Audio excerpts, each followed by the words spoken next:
Hi friends, welcome to గార్డలిష్ deep love towards nature and food. ఈరోజు మనం easy, healthy and tasty అయిన milk powder సీసీ లడ్డు ఎలా చేయాలో చూసేద్దాం. ముందుగా 2 టేబుల్ స్పూన్ నెయ్యిలో 2 కప్స్ గ్రేటెడ్ కోకోనట్ని 3 నిమిషాల పాటు మీడియం ఫ్లేమ్లో రోస్ట్ చేసుకుని పక్కన పెట్టుకుందాం.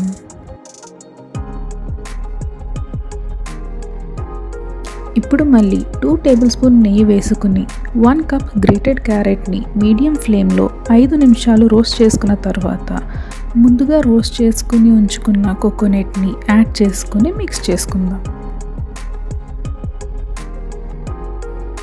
ఇప్పుడు 2 కప్స్ మిల్క్ పౌడర్ యాడ్ చేసి అంతా మిక్స్ అయ్యేలాగా కలుపుకుందాం. ఇది మొత్తం కూడా మీడియం ఫ్లేమ్లోనే కుక్ చేసుకోవాలి.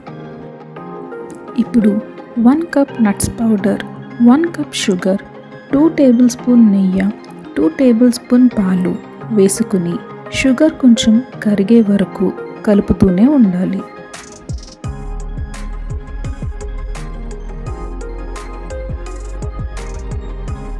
అంతే, ఎంతో హెల్దీ, టేస్టీ అయిన మిల్క్ పౌడర్ సీసీ లడ్డు రెడీ. ఇలానే మరెన్నో రెసిపీస్ కోసం do subscribe to our channel. Next time ఇంకో కొత్త రెసిపీతో కలుద్దాం. Until then, bye.